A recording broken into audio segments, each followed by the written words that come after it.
Saudara-saudari yang terkasih, selamat pagi berkah dalam. Sudah kita memberi senyum hari ini, Selasa 8 November 2022. Salam sukacita dan salam sehat untuk kita semua. Kita awali permenungan kita hari ini dengan tanda kemenangan Kristus. Dalam nama Bapa dan Putra dan Roh Kudus. Amin. Permenungan kita diambil dari Injil Lukas bab 17 ayat 7 sampai 10. Siapa di antara kamu yang mempunyai seorang hamba yang membajak atau menggembalakan ternak baginya, akan berkata kepada hamba itu setelah ia pulang dari ladang, "Mari segera makan." Bukankah sebaliknya ia akan berkata kepada hamba itu, "Sediakanlah makananku, ikatlah pinggangmu, dan layanilah aku sampai selesai aku makan dan minum. Dan sesudah itu, engkau boleh makan dan minum." Adakah ia berterima kasih kepada hamba itu karena hamba itu telah melakukan apa yang ditugaskan kepadanya? Demikian jugalah kamu. Apabila kamu telah melakukan segala sesuatu yang ditugaskan kepadamu, hendaklah kamu berkata, "Kami adalah hamba-hamba yang tidak berguna. Kami hanya melakukan apa yang kami harus lakukan." Saudaraku terkasih, saya memberi judul permenungan kita hari ini, dipanggil untuk melayani. Tema ini didasarkan dalam Injil hari ini. Pada ayat 10 mengatakan begini, "Demikianlah jugalah kalian. Apabila kalian telah melakukan segala sesuatu yang ditugaskan kepadamu, hendaklah kalian berkata, kami ini hamba-hamba tak berguna. Kami hanya melakukan apa yang harus kami lakukan." Saudaraku terkasih, saya sering ditanya umat, bahkan beberapa waktu yang terakhir ini, ada yang mengajak saya berdiskusi tentang pelayanan. Mereka menyampaikan unek-unek mereka tentang sikap sebagian imam, biarawan, biarawati, sikap para aktivis gereja, sikap para pejabat gereja yang tidak bisa memberi teladan dalam pelayanan. Yang sering menurut mereka arogan, sombong, tidak rendah hati, semaunya sendiri, merasa diri paling benar. Padahal mereka dipanggil untuk melayani.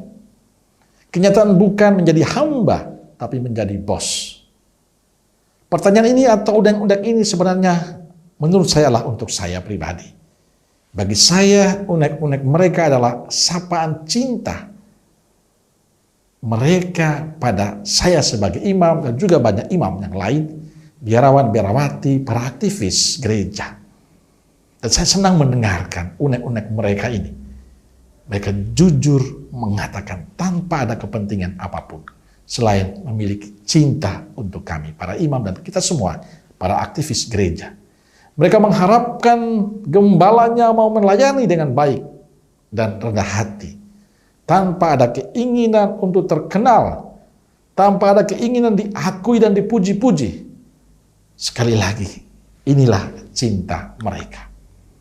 Saudaraku terkasih, harapan ini saya yakin menjadi harapan kita semua, umat sekalian, para pendengar permenungan saya setiap hari. Dan ini sejalan dengan apa yang Yesus katakan dalam Injil hari ini. Dalam Injilnya, Yesus memberikan gambar tentang tugas seorang hamba. Hamba melakukan tugasnya tanpa popularitas, tanpa pujian, tanpa penghargaan, dan ucapan terima kasih. Pelayanannya tidak memperhitungkan apa yang akan dia terima. Ia menjadi milik Tuhannya. Dalam konteks ini kita semua adalah hamba Tuhan. Kita milik Tuhan. Entah saya sebagai imam, biarawan, biarawati, teman-teman imam yang lain, bapak, ibu, dan saudaraku sekalian, umat semua, kita adalah hamba Tuhan. Karena itu dalam pelayanan kita, menempatkan diri kita sebagai hamba Tuhan.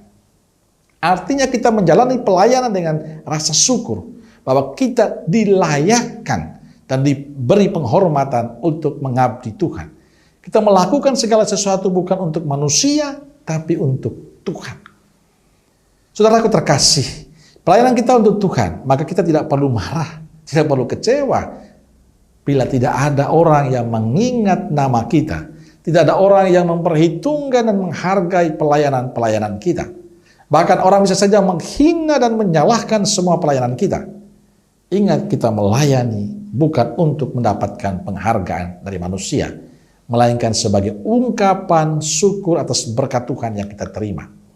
Maka sebagai imam, biarawan, dan biarawati, para aktivis gereja, serta umat sekalian, ingat bahwa kita adalah hamba Tuhan.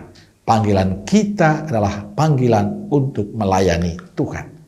Apapun status kita, hendaknya tetap menjadi pelayan yang baik. Karena kita melayani Tuhan dalam diri mereka yang dipercayakan pada kita untuk dilayani.